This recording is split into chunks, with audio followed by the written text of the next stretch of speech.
¿Tú cómo has visto ese tema de poder posicionar a un medio en lo digital? No es solo un medio alternativo, también es desde lo digital. Mucha gente empezó a migrar a la prensa alternativa y a buscar qué está pasando realmente. Nace La Oreja Roja en un periodo de tiempo muy interesante para el país. Con la prensa tradicional no correspondía con lo que le decía su familia misma, no, es que nos están matando, nos están matando, nos están matando. ¿Tú cómo has visto ese tema de poder posicionar a un medio en lo digital? No es solo un medio alternativo, también es desde lo digital. ¿Cómo ha sido esa tarea de posicionarse? Pues yo soy uno de los que siempre ha celebrado que nazcan nuevos medios y nuevas plataformas. Considero que entre más posibilidades haya para que la gente se entere de diferentes puntos de vista y de diferentes miradas, mucho mejor para que cada uno cree su propio criterio de las cosas. Yo pienso que La Oreja tuvo una ventaja y es que cuando nosotros empezamos todavía no había una oferta de periodismo alternativo y digital muy amplia, apenas había algunos periódicos tradicionales incluso intentando hacer esa migración a digital, entonces cogimos como un público muy interesante que estaba buscando nuevas alternativas. Que estaba fresquito, era carne fresca. Sí, que también estaba cansado del periodismo tradicional, porque ese es un perfil muy importante que logramos encontrar en La Oreja y es toda la gente que está inconforme con la prensa tradicional, toda la gente que de cierto modo dice no creo ya más en la prensa tradicional y los deja de seguir o tiene un consumo más crítico de ese tipo de periodismo porque en últimas es muy difícil competir con la actualidad.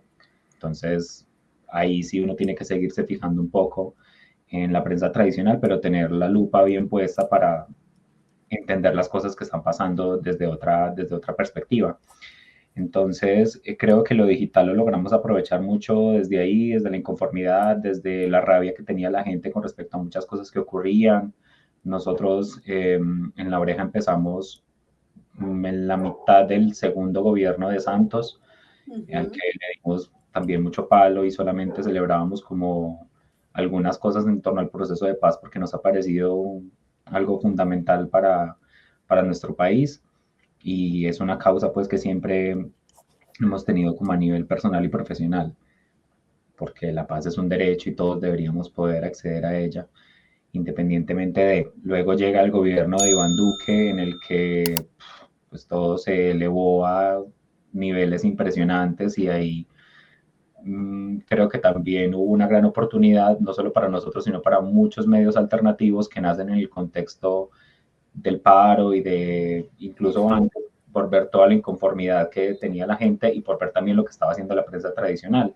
Porque no sé si tú recuerdas, pero hubo un clip súper famoso habían unas personas en Cali en unas arengas, pues una multitud, y RCN saca una noticia diciendo como que están celebrando algo del gobierno y en realidad pues no celebraban nada del gobierno, o sea, estaba la gente protestando precisamente en contra del gobierno y fueron hechos como esos que todavía mostraban una perspectiva unidireccional del periodismo, como nosotros somos los que estamos aquí hablando y diciendo las cosas que están pasando y ustedes como audiencia están ahí escuchando y tráguense todo lo que tenemos para decir. Sean pasivos. Sí, sean una audiencia pasiva y entonces mucha gente empezó a migrar a la prensa alternativa y a buscar qué está pasando realmente. Muchos colombianos del exterior también empezaron a buscar prensa alternativa porque dijeron, pero bueno, ¿qué está pasando con mi familia en Cali, en Medellín, en Bogotá? Porque lo que encontraban con la prensa tradicional no correspondía con lo que le decía su familia misma, no, es que nos están matando, nos están matando, nos están matando, que era como el mensaje recurrente que nosotros escuchábamos y fueron épocas muy complejas para nosotros porque la trasnochada era intensa, nos acostábamos a la 1 o 2 de la mañana revisando mensajes, revisando videos, también haciéndole seguimiento a las cosas que íbamos a publicar para no caer obviamente en desinformación ni en caer en errores a la hora de difundir lo que estaba pasando y bueno, fue una época muy intensa que nos permitió también catapultar mucho más La Oreja. En ese momento creo que teníamos 200.000 seguidores en todas nuestras plataformas y cuando se acabó el paro teníamos ya por ahí unos 600.000. Claro, estoy pensando, de pronto ustedes no han hecho esta reflexión y de hecho yo tampoco la había hecho, lo estoy haciendo mientras me lo dices y es que nace La Oreja Roja en un periodo de tiempo muy interesante para el país, digamos, en comparación con los medios tradicionales. Es decir, un medio que nace en el gobierno del proceso de paz, un medio que nace en Medellín como en el culmen del hartazgo frente al uribismo y el paramilitarismo, un medio que en consecuencia tiene que hablar de JEP, de Comisión de la Verdad, de 6.402 falsos positivos. Es decir, el medio nace como con un viraje dentro del contexto nacional muy fuerte. Sí. Yo no sé si eso Era puede ser... un proceso contrainformativo muy teso. O sea, en Antioquia se notaba muchísimo. Claro, aparte el tema de la contrainformación, pero también el tema del boom digital, ¿no? Porque realmente también son los 10 años de la efervescencia de Twitter, TikTok, Instagram. ¿Tú crees que, o me imagino que aspiran a eso, que estos medios pueden llegar a significar como, no sé, los nuevos medios que estén para quedarse? Porque yo tengo la sensación de que los tradicionales, por más de que tengan mucho poder, están como muriéndose, son como los dinosaurios que tienen que desaparecer, pues. ¿Tú crees que se puede estar creando con ustedes y con otros varios los verdaderos nuevos medios? Pero antes, si les gusta este contenido, si les gusta lo que están viendo y quieren apoyar el canal, acuérdense de suscribirse y activar la campanita. Y si quieren ayudarme todavía más, busquen el botón que dice gracias aquí abajo y elijan la donación que quieren dar para que el canal funcione cada vez mejor. Muchas gracias de antemano. Ahora sí, sigamos con el video. Yo creo que hay plataformas muy interesantes que van a trascender realmente.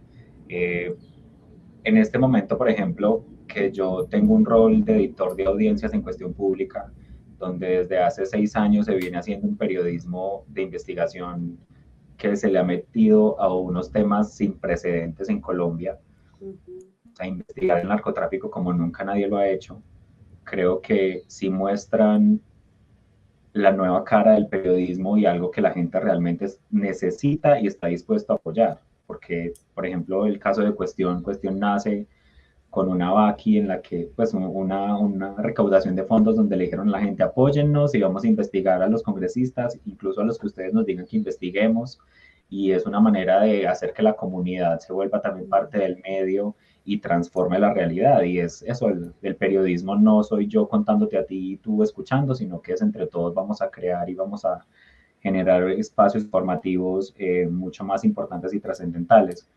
Y yo creo que eso se nota mucho en el crecimiento de las plataformas, en el crecimiento de las comunidades y también en lo que tú dices, en el declive de la prensa tradicional, porque tú cada vez estás más desconfiado, cada vez dudas más del periodismo y de la información que recibes y en realidad dudar no está mal. Yo creo que la duda metódica es algo que todos deberíamos tener siempre como periodistas y como consumidores de medios y es esto que me están diciendo aquí, qué tan cierto es, cuáles son las fuentes, cuáles son las bases, a qué intereses obedece, porque creo que es algo que a la gente se le olvida muchas veces y que cada vez se le olvida menos, y es quiénes son los dueños de las empresas mediáticas, a qué intereses obedecen, qué personas están detrás, qué empresas. O sea, si tú eres el dueño del Atlético Nacional, de Gaseosas Postobón y de Canal RCN, eso cómo se ve reflejado en la agenda mediática que tienes. En la línea editorial. En las investigaciones a las que te metes. El tono incluso que utilizas para cubrir algunos temas no es el mismo, porque la gente en la redacción, lo quieras o no, tiene una autocensura que si no va con esa autocensura, en el punto va a tener que salir porque pues eres simplemente muy incómodo para los dueños de la empresa. Entonces yo creo que todos esos ejercicios mediáticos, por más dinero que tengan, están destinados a ir desapareciendo o a irse transformando, porque la gente cada vez come menos entero, la gente cada vez tiene más acceso a espacios alternativos e independientes que no son solamente los medios, son los creadores de contenido, los influencers, la gente que simplemente abre un canal y empieza a hablar de temas que le importan. Y, y hay algo muy importante, y es que la gente está dejando de tener como en el pedestal el periodismo y al medio para buscar sus fuentes en personas que le parezcan más cercanas, y creo que ese también fue un éxito de La Oreja, que nosotros nunca nos visualizamos por allá como los intocables y nunca reverenciamos al poder, sino que siempre lo hemos visto como empleados públicos que nos deben explicaciones, como siento yo que deberíamos tenerlos todo, pues como así deberíamos verlos todas las personas. Muy de igual a igual. En cuanto a la línea editorial, ¿ustedes cómo se han manejado y cómo o sea, ustedes arrancan como muy Medellín, ¿no? Esto es un medio paisa, pues. Paisa. Pero la realidad digital implica que le lleguen audiencias, pues, nacionales. ¿Cuál es el criterio editorial de La Oreja? ¿Qué es lo que predomina? ¿Y cómo lo decidieron? Lo que pasa es que, pues digamos que, por ejemplo, el voto de opinión está concentrado en el país, en Bogotá. Entonces son personas mucho más críticas, son personas que tienen acceso a, pues como a otro contexto educativo, informativo, laboral, y eso conlleva a que tengan también otro tipo de consumo mediático. Entonces, por eso también eso permitió que La Oreja se abriera espacio también en Bogotá de una manera muy fuerte, y de hecho en este momento el público se riñe mucho Medellín-Bogotá, o sea, como que el nivel de audiencia es muy parecido, precisamente porque pues allá hay mucho capital de opinión y en Antioquia todavía se está conquistando, todavía es una lucha poder hablar del antiuribismo, pues cada vez es mucho más fuerte y cada vez hay un movimiento mucho más amplio, pero no deja de ser una sociedad ultra conservadora y que eso tampoco es de gratis. Si cuando a mí me preguntan por qué Antioquia es así, Antioquia, ¿por qué tan paraquita? Porque... con diminutivito. Paraquita. Pues porque nos han matado por cientos de miles, o sea, porque nuestro departamento ha sufrido lamentablemente las consecuencias de la guerra y del conflicto armado de una manera muy cruda y muy amplia. Entonces eso ha hecho que muchas personas se vuelvan conservadoras porque sienten mucho miedo, porque sienten miedo de que se repita, porque sienten miedo de que los asesinatos vuelvan, un montón de cosas que se quedan un poco también como en el ADN de las familias.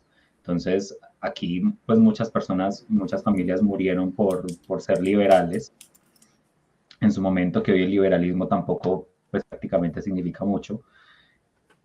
Qué dolor para todas esas familias precisamente y para todas esas personas que mueren por todos esos ideales.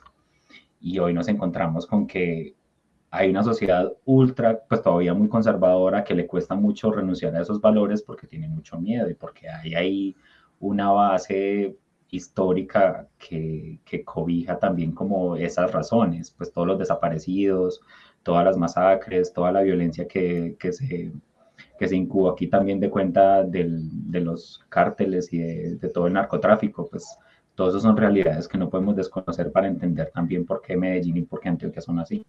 Entonces, ¿y tú crees que todas esas realidades son como caldo de cultivo para La Oreja Roja? ¿Para que nazca un medio como La Oreja? Yo creo que sí fueron importantes porque así como hay tanta gente asustada y tanta gente temerosa, pues las nuevas generaciones llegan rompiendo todos esos paradigmas o intentándolos romper, como bueno, y como, pero esto ya no me representa, o incluso tener esas conversaciones con la familia sobre esos temas políticos que hubo un tiempo en que era como muy tabú. Ay, no, yo de eso no hablo con mi familia. Pues ahora cada vez se rompe más, cada vez la familia también es un entorno para disentir, para compartir opiniones, para hablar sobre temas que nos tocan y trascienden la realidad de esta generación. Entonces yo creo que si las nuevas generaciones, el acceso a la educación, Internet, o sea, sin Internet no existirían los medios alternativos. Creo que eso ha permitido que la nueva prensa llegue pisando fuerte y nazcan nuevas alternativas y nuevas formas de entender el país y el mundo. Entonces, sí, esa inconformidad de las nuevas generaciones fue lo que nos permitió crecer, no solo a nosotros, sino, como te digo, a otros medios que están ofreciendo cosas muy interesantes en el panorama mediático. Es un ecosistema que se está transformando mucho, pero... Todo el tiempo. aparte de ese ecosistema, yo quiero hacerte preguntas más como de la realidad nacional, ¿no? Y también un poco, bueno, pensando en la línea editorial, lo que te decía ahorita de Santos, proceso de paz, ustedes estaban muy activos, bueno, siempre han estado muy activos, pero quiero decir, en el momento en el que estamos en elecciones para que suba Gustavo Petro, hay como un compromiso con, no necesariamente un petrismo, pero sí como con la posibilidad de que haya un viraje o haya la posibilidad de que la izquierda esté en el poder. ¿Cómo viven como medio o cómo has visto que se está viviendo eso? Incluso lo he hablado con Diana Salinas de Cuestión Pública, este tema tanto editorialmente hacia adentro como con las audiencias hacia afuera, esto de apoyar la posibilidad de que se dé un proceso de paz, de que la izquierda suba al poder, y ahora con el gobierno, con lo difícil que está haciendo cubrirlo, ¿cómo han acomodado las cartas ahí para poder seguir haciendo un trabajo coherente, objetivo, que la audiencia no se vaya, que no esté tan polarizada? O sea, este momento es muy difícil de cubrir. Es un momento difícil de cubrir, la verdad. Cuando gana Gustavo Petro, nosotros lo vimos como una oportunidad de demostrar que la Oreja Roja pues, nunca ha sido militante de ningún partido, que simplemente la Oreja coincidía con algunos ideales que ha representado la izquierda políticamente, que es como la lucha por la paz, anticorrupción,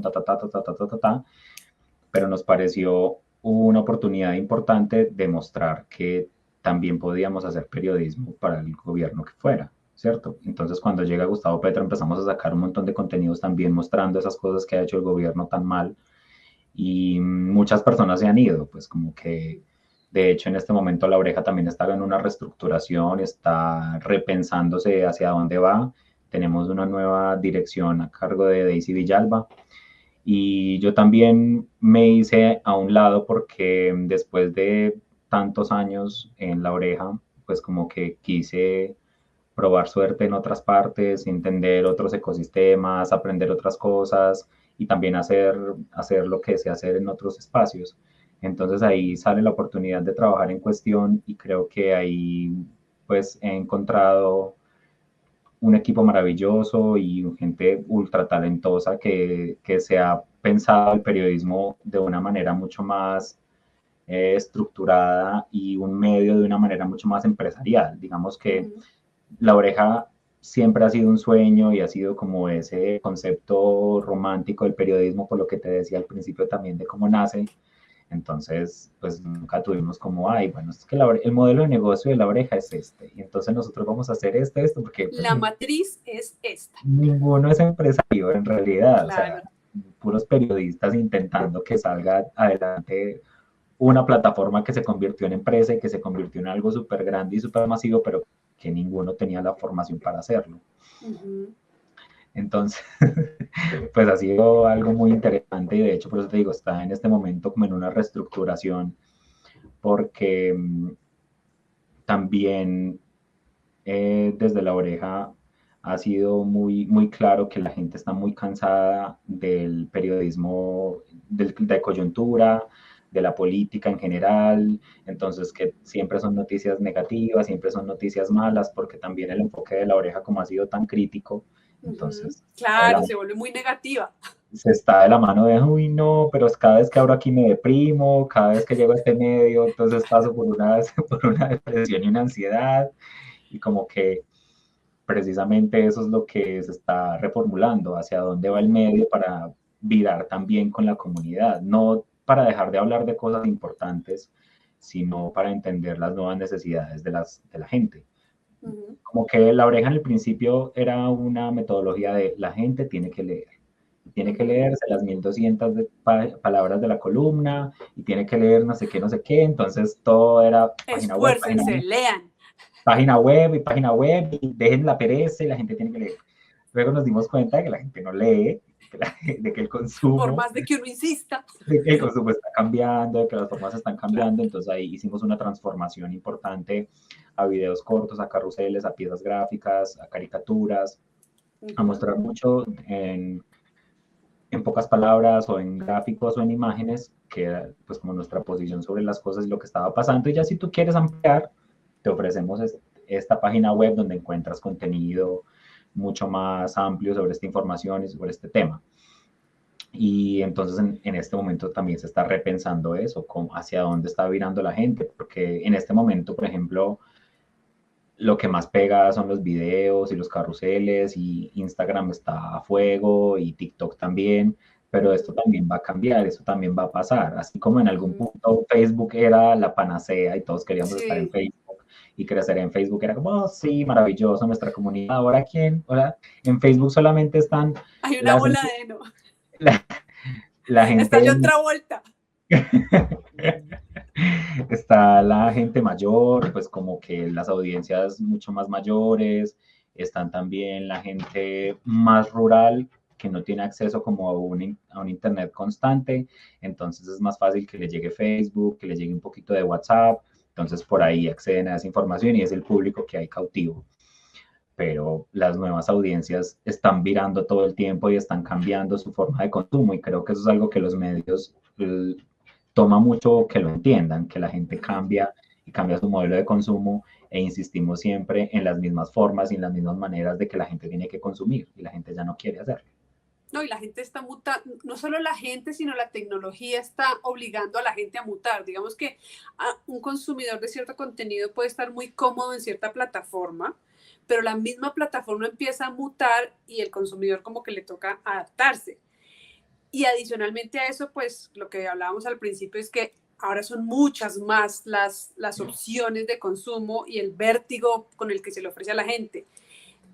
Yo sé que esa es las redes son lo positivo para que los medios alternativos logren un lugar, pero también las redes ahora mismo están llevando a cualquier medio alternativo y tradicional a competir intensamente y hacerse como una suerte de autobombo, como que hay que hacerse publicidad constantemente, hay que estar existiendo todo el tiempo. Ah, sí, el algoritmo te olvida súper fácil, y es algo que creo que a veces las empresas no comprenden eso, y pues de hecho uno como usuario tampoco, y es que todas estas plataformas de redes sociales pues no son ONGs, no son entidades sin ánimo de lucro, no son gubernamentales, o sea, son empresas que todo el tiempo están buscando cómo sacarle dinero a uno. Y si tú no tienes que pagar por estar en una plataforma, tú eres el producto. Entonces, todo el tiempo están tus métricas, tu contenido, ahora están entrenando inteligencia artificial con tu contenido, y pues creo que eso es algo que uno tiene que tener muy presente. Estamos en estas plataformas porque nos dan vida y nos permiten no morir, pero hay que tener muy claro que son empresas que tienen unos intereses claros, que muchas de ellas se han prestado, por ejemplo, los casos de Facebook con Cambridge Analytica y todos estos escándalos de corrupción electoral y de fraude que son tan intensos y que también son transversales a la democracia, o a lo que nosotros concebimos como democracia, y que va a seguir jugando un papel muy importante en las siguientes elecciones, y cada vez se va a seguir transformando y vamos a encontrar nuevos retos que vamos a tener que seguir sorteando. O sea, la libertad de expresión no es como la prioridad de esas plataformas. Nah. Cuando les conviene, ¿no? Pues hay temas que les conviene y bueno, dejemos que hablen de esto, pero